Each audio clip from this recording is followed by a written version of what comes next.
नमस्कार, खबरों का पंचनामा देख रहे हैं आप। मैं हूं आपके साथ पूजा। हम लेकर आए हैं देश और दुनिया की 5 बड़ी खबरें, जिस पर चर्चा के लिए मेरे साथ स्टूडियो में मौजूद हैं कैपिटल टीवी के editor in chief doctor Manish Kumar. Doctor साहब, बहुत बहुत स्वागत है आपका। धन्यवाद। सबसे पहले नजर हेडलाइंस पर। आज उत्तर प्रदेश में 3 रैलियों को पीएम ने किया संबोधित। सपा कांग्रेस पर बोला जोरदार हमला, कहा वो राम मंदिर पर बुलडोजर चलाएंगे। महाराष्ट्र से भी पीएम ने भरी हुंकार। स्वाति मालीवाल केस में केजरीवाल ने पीए विभव पर एफआईआर की दर्ज। एफआईआर में कई बड़े बड़े खुलासे। एफआईआर में स्वाति ने बताया 7-8 थप्पड़ मारे, मेरा कुर्ता फट गया, लात घूसे बरसाता रहा विभव, धमकी भी दी, मैं चिल्लाती रही। स्वाति मालीवाल की एफआईआर के बाद एक्शन में दिल्ली पुलिस। 10 टीमें विभव की तलाश में जुटी। फॉरेंसिक टीम के साथ सीएम आवास पहुंची दिल्ली पुलिस। केजरीवाल पर संकट बढ़ा। हेमंत सोरेन को बड़ा झटका, सुप्रीम कोर्ट से आज नहीं मिली चुनाव प्रचार की इजाजत। 2 दिन में ईडी देगी जवाब। अब अगली सुनवाई 21 मई को। अमेठी रायबरेली में राहुल अखिलेश ने एक साथ की रैली। अमेठी में राहुल गांधी ने कहा, रायबरेली से लड़ रहा हूं लेकिन अमेठी का ही रहूंगा। तो वहीं सपा को लगा बड़ा झटका। रायबरेली ऊंचाहार से विधायक मनोज पांडे बीजेपी में हुए शामिल। खबरों की शुरुआत में सबसे पहले बात चुनावी प्रचार में जुटे पीएम मोदी की। पीएम मोदी ने आज उत्तर प्रदेश में 3 रैलियों को संबोधित किया। पहली जनसभा यूपी के बाराबंकी में की। इसके बाद पीएम मोदी फतेहपुर पहुंचे। उसके बाद हमीरपुर में विशाल जनसभा को संबोधित किया। पीएम यूपी के बाद महाराष्ट्र के लिए रवाना हो गए, जहां मुंबई साउथ सेंट्रल में चुनावी जनसभा के जरिए हुंकार भरी। पीएम हर बार की तरह इस बार भी हमलावर नजर आए। अखिलेश यादव को आड़े हाथों लेते हुए कहा कि सपा को नई बुआ मिल गई है। सपा के शहजादे नई बुआ की शरण में हैं। दरअसल पीएम मोदी का इशारा ममता बनर्जी की तरफ था। साथ ही समाजवादी पार्टी और कांग्रेस पर तीखा हमला करते हुए पीएम ने कहा कि अगर इंडिया गठबंधन के लोग सत्ता में आए तो ये लोग अयोध्या में राम मंदिर पर बुलडोजर चलाएंगे। पीएम मोदी यही नहीं रुके। उन्होंने कहा कि नेताओं को उत्तर प्रदेश के मुख्यमंत्री योगी आदित्यनाथ से ये सीखने के लिए ट्यूशन लेना चाहिए कि बुलडोजर कहां चलाना है और कहां नहीं। 2 दिन में ये 7वां चुनावी प्रचार है पीएम मोदी का यूपी में। इतने एक्टिव है विपक्ष, क्या इसीलिए परेशान है? देखिए, यूपी सबसे अहम राज्य इसलिए है, इतनी सारी सीटें हैं और जो फेजेस बचे हुए हैं, अगर भारतीय जनता पार्टी जो उम्मीद कर रही है वो जीत हो जाती है तो आप समझिए एनडीए 400 पार के रास्ते पे पहुंच जाएगा। अब प्रधानमंत्री तो प्रधानमंत्री है, वो तो छोड़ेंगे नहीं किसी को भी। आजकल थोड़ा ज्यादा ही फॉर्म में चल रहे हैं, जीत के आभास और कॉन्फिडेंस, और दूसरी तरफ विपक्ष जो पूरी तरीके से धाराशायी हो चुका, बेदम, थका हारा, पता नहीं कौन क्या कर रहा है, कौन क्या बोल रहा है। कोई भी रैली राहुल गांधी की नजर नहीं आ रही है। रोड शो करते हैं और उसके बाद बड़े आसानी से जो है प्रेस कॉन्फ्रेंस कर देते हैं। तो प्रेस कॉन्फ्रेंस करने से चुनाव नहीं जीते जाते। अखिलेश यादव भी प्रेस कॉन्फ्रेंस कर रहे हैं, उससे चुनाव नहीं जीते जाते। महाराष्ट्र के अंदर महागठबंधन की हालत खराब है। देखिए, टोटल 4 राज्यों के ऊपर डिपेंड कर रहा है कि बीजेपी 400 पार करेगी या नहीं करेगी। महाराष्ट्र, बिहार, उत्तर प्रदेश और बंगाल। और यहां हर जगह कांग्रेस पार्टी एक जूनियर पार्टनर के रूप में खेल रही है प्रधानमंत्री मोदी के लिए। इसलिए वो टारगेट आसान हो जाता है कि जहां जो मायने रखने वाले राज्य हैं वहां कांग्रेस है नहीं। और यहां यूपी के अंदर ये बड़ा प्रचारित हो रहा है मुसलमानों के अंदर, वे कांग्रेस को वोट करो, अखिलेश यादव को वोट करो, राम मंदिर को तोड़ा जाएगा वहां पे। ये विस्पर कैंपेन अंदर से, जैसे कैसे बंगाल में पिछली बार कि मत करना, बीजेपी आएगी, सीए आ जाएगा, हम सीए अपनी जान प्राण लगा करके भी नहीं लगने देंगे। ये विस्पर कैंपेन होता है। कुछ कैंपेन जो पार्टियां रैलीज में प्रेस कॉन्फ्रेंस के जरिए करती है और कुछ अंदर खाने विस्पर कैंपेन करती है। तो इस विस्पर कैंपेन का ही जवाब प्रधानमंत्री मोदी ने आज दिया। जी, अब अगली खबर में बात स्वाति मालीवाल केस से जुड़ी। स्वाति की पिटाई कांड में केजरीवाल के पीए विभव कुमार के खिलाफ एफआईआर दर्ज हो गया है और इस एफआईआर में केजरीवाल का भी नाम शामिल है। साथ ही आज दिल्ली की 30 हजारी कोर्ट में स्वाति मालीवाल ने मजिस्ट्रेट के सामने सीआरपीसी की धारा 164 के तहत बयान दर्ज करवाए हैं। दिल्ली पुलिस को दी गई अपनी लिखित शिकायत में स्वाति मालीवाल ने बताया है कि उन्हें किस तरीके से सीएम आवास में प्रताड़ित किया गया। स्वाति मालीवाल ने अपनी शिकायत में कहा कि विभव ने उन पर पूरी ताकत से बार बार हमला किया, 7-8 बार थप्पड़ मारे, गर्दन, पेट, पीठ, पैर पर भी हमले किए, लात घूसों से मारा, धमकी दी। स्वाति ने बताया कि सीएम हाउस के ड्राइंग रूम में जब विभव ने उनके साथ मारपीट और गाली गलौज की तब वो चीखी और चिल्लाई भी थी। इतना ही नहीं, सीएम आवास पर उस वक्त मुख्यमंत्री अरविंद केजरीवाल मौजूद भी थे। एफआईआर में जिन जिन चीजों का खुलासा हुआ है ये तो काफी भयंकर है। ऐसा लग रहा है कि एक दरिंदा पूरी ताकत से एक महिला के ऊपर अत्याचार कर रहा है। वो चीख रही है, चिल्ला रही है, मदद की गुहार लगा रही है और केजरीवाल वहां मौजूद कान में रुई डालकर आराम से वो बाहर तक नहीं आया, बीच बचाव करने तक नहीं आया। और सबसे बड़ी चीज, स्वाति मालीवाल तो उसके साथ करीब 20 साल से साथ में है। जब इसने एनजीओ की शुरुआत की थी तब से वो साथ में है। अपने ही मित्र की चीखें इस शीश महल में गूंज रही थी और ये शख्स चुपचाप बैठा हुआ। इसका मतलब साफ है, केजरीवाल के आदेश पे सब कुछ हुआ है। अदरवाइज एक अदने से पीए की हिम्मत नहीं कि किसी राज्यसभा सांसद, और वो भी स्वाति मालीवाल जैसी बहादुर लड़की,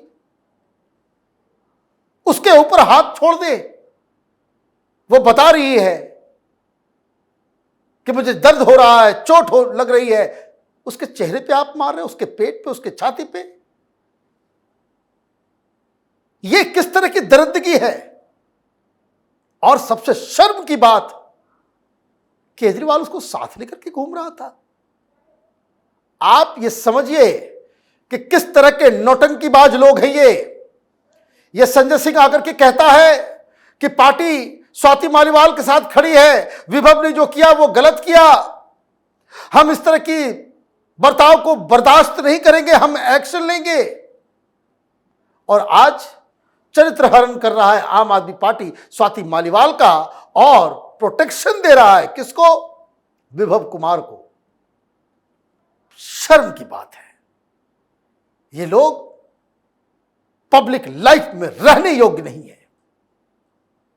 घटिया विकृत मानसिकता के लोग, इतना एम्बिशन, बस किसी तरीके से सत्ता चाहिए, झूठ प्रपंच। और ये लोग स्वाति मालीवाल के लिए नहीं, देश के लिए खतरा है।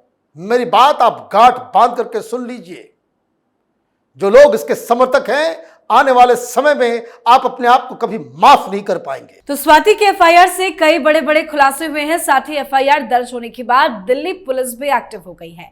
दिल्ली पुलिस आरोपी विभव की तलाश में जुट गई है। 10 टीमों को विभव की तलाशी के लिए लगाया गया है, पर विभव का कुछ अता पता नहीं है। तो वहीं आज दिल्ली पुलिस फॉरेंसिक विभाग की टीम केजरीवाल के आवास में पहुंची। खबरों के मुताबिक दिल्ली पुलिस सीसीटीवी फुटेज और घटना के वक्त तैनात सुरक्षा कर्मियों के बयान दर्ज करने पहुंची है। तो वहीं इसी बीच केजरीवाल को एक और बड़ा झटका लगा है। ईडी ने दिल्ली की राउस एवेन्यू कोर्ट में शराब घोटाले मामले में 7वीं सप्लीमेंट्री चार्जशीट दाखिल कर दी है। ईडी ने पहली बार मनी लॉन्ड्रिंग केस में किसी राजनीतिक दल को आरोपी बनाया है, यानी केस में आम आदमी पार्टी को आरोपी बना दिया गया है। इसी सप्लीमेंट्री चार्जशीट में दिल्ली के सीएम अरविंद केजरीवाल को भी आरोपी बनाया गया है। दिल्ली पुलिस स्वाति मालीवाल के केस में किस तरह से जांच में जुटी है और ईडी का शराब घोटाले में क्या कुछ एक्शन। कितनी शर्म की बात है।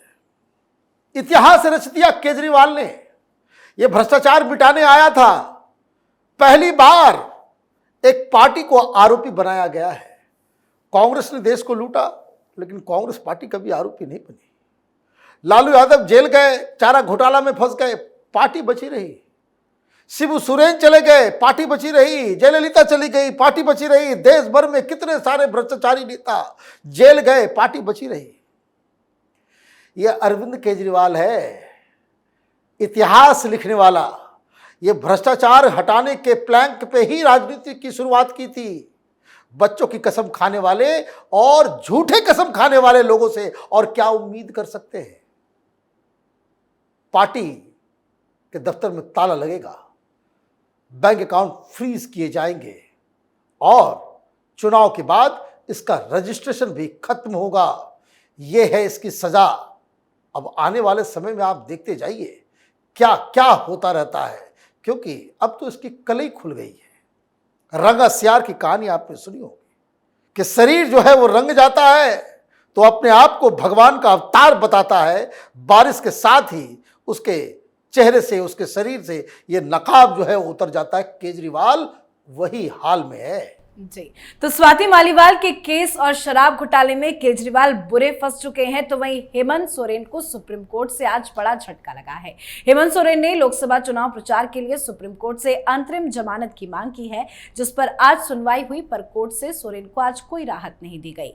दरअसल ईडी को आज जवाब दाखिल करना था, लेकिन ईडी ने जवाब नहीं दिया, इसलिए कोर्ट ने मामले की अगली तारीख 21 मई को तय कर दी है। अब अगली सुनवाई में ही तस्वीर साफ हो पाएगी, पर लगातार हो रही सुनवाई में कोर्ट का जो रवैया नजर आ रहा है, उससे लगता नहीं है कि केजरीवाल की तरह हेमंत सोरेन को कोई स्पेशल ट्रीटमेंट सुप्रीम कोर्ट देगा।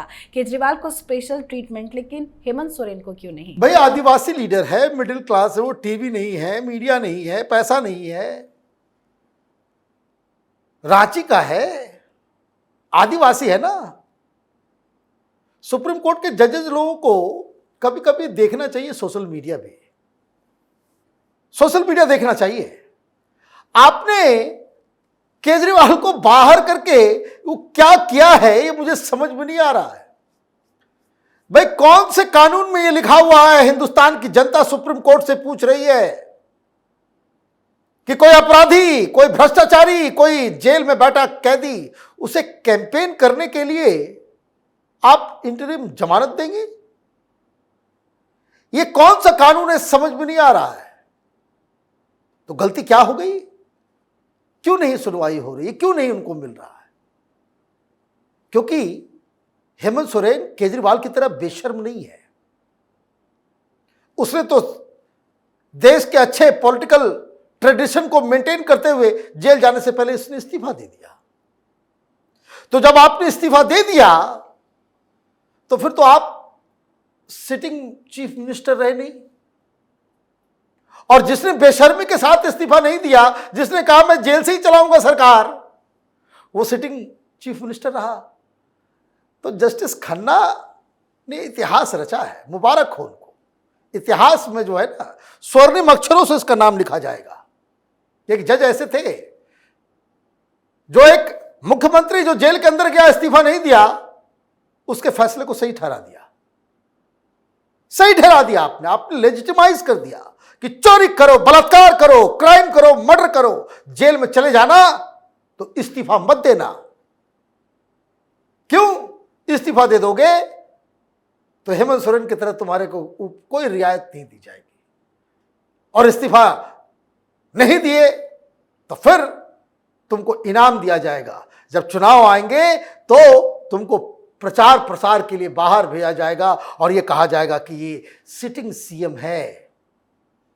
घून लग गया है जस्टिस सिस्टम में, चंद्रचूड़ साहब, घून लग गया है। इसको दुरुस्त कीजिए। ये न्यायिक व्यवस्था तब तक न्यायिक व्यवस्था है जब तक जनता का यकीन इसमें है।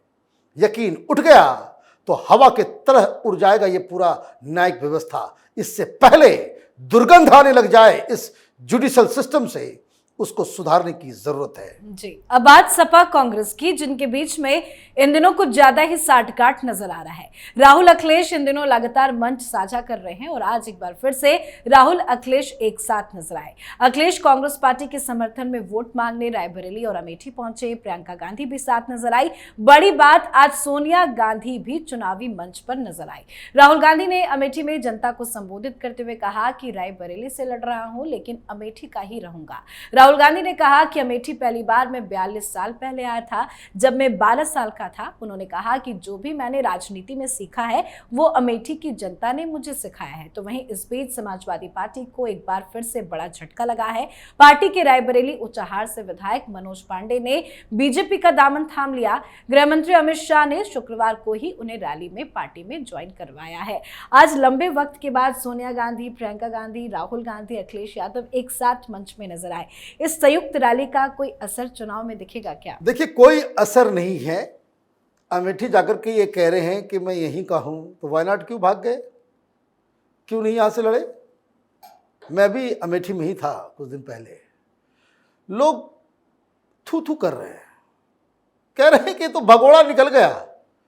जिस टीम का कमांडर ही भाग जाए वो सेना जीतेगी क्या? और आप भाषण दे रहे हो कि जो कुछ भी मैंने सीखा, क्या अमेठी के लोग ने यही सिखाया था कि वायनाड में जाकर के कहना कि वायनाड के लोग अच्छे हैं, ये नॉर्थ इंडिया में पॉलिटिक्स करने वाले लोग बड़े घटिया होते हैं?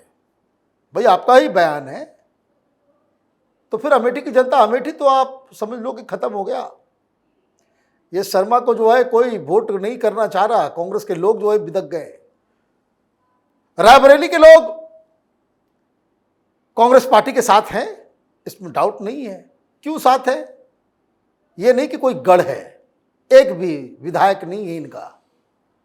और अखिलेश यादव को मिन्नत करके आप लेकर के जा रहे हो प्रचार प्रसार करने के लिए। क्यों? क्योंकि कांग्रेस पार्टी को यहां भी हार दिखाई दे रही है। और ये मनोज पांडे जो अचानक से चले गए, भारतीय जनता पार्टी में उच्चाहार के हैं, काफी दबदबा है।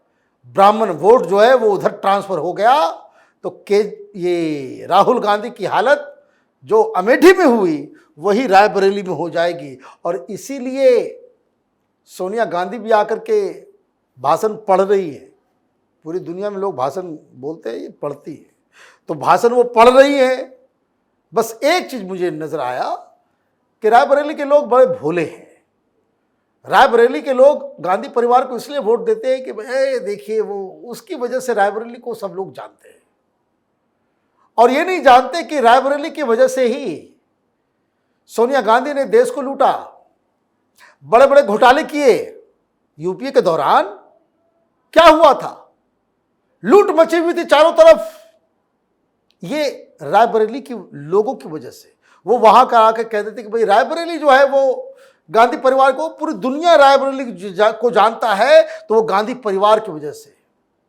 और उसके लिए 7 खून माफ कर देती है रायबरेली की जनता। लेकिन फिजाएं बदल रही हैं, हवा पिछली बार की तरह नहीं है। सोनिया गांधी की भी मार्जिन पिछली बार कहाँ 3.5 लाख 4 लाख वोट से जीता करती थी, वो 1.5 लाख पे सिमट गया। और इस बार अगर थोड़ा सा भी गड़बड़ हो गया तो सिलट जाएगा अमेठी की तरह रायबरेली भी। जी, बहुत बहुत धन्यवाद सर बातचीत के लिए। धन्यवाद। खबरों का पंचनामा में आज के लिए फिलहाल इतना ही। देश विदेश की बाकी खबरों और उनके सटीक एनालिसिस के लिए देखते रहिए कैपिटल टीवी। हमें लाइक कीजिए, शेयर कीजिए और कैपिटल टीवी को सब्सक्राइब कीजिए। नमस्कार।